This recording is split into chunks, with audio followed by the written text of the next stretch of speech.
Nabugbog ang isang lalaki na namataang may bit-bit umanong baril at hinihinalang shabu matapos itong sumbong ng isang concerned citizen sa himpilan ng pulisya sa Barangay Pangilan, Central Cebu City. Pinaalalahanan naman ng pulisya ang mamamayan na isuko na ang kanilang mga baril na walang kaukulang papel at laging ipagbigay alam ang anumang kahina-hinalang ilegal na gawain upang mapanatiling maayos ang ating bansa tungo sa bagong Pilipinas. Patrolwoman Blessed Is Pedoche sa balita.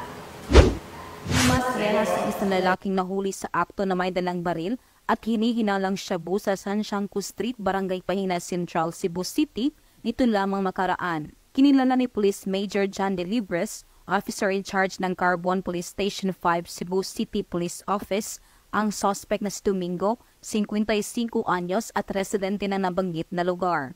Madalas 2:35 ng hapon ng mamataan at makatanggap ang pulisya ng tawag tungkol sa armadang lalaki na sa nasabing lugar. Agarang inaresto ang naturang lalaki at nabigo itong makapagbigay ng papeles ukol sa hawak nitong baril. Nakumpiska mula sa suspect ang isang unit of .45 caliber pistol, 3 live ammunition sa magazine at isang plastic sachet ng hinihinalang shabu na may timbang na 0.09 gramo at standard drug price na 800 pesos.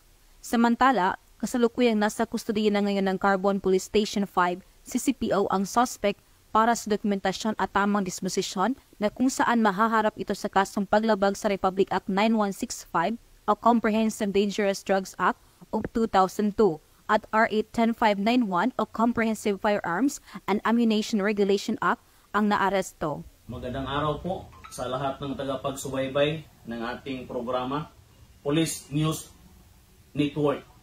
Paalala lang po dito sa lahat ng residente ng Cebu City na mag-ingat palagi at saka baka may mapansin sila na mga tao, mga masamang tao na may bit-bit o dala ng baril na huwag kayong mag-atumbili sa pag-report, sa pagtawag sa pinakamalapit na istasyon ng pulisya.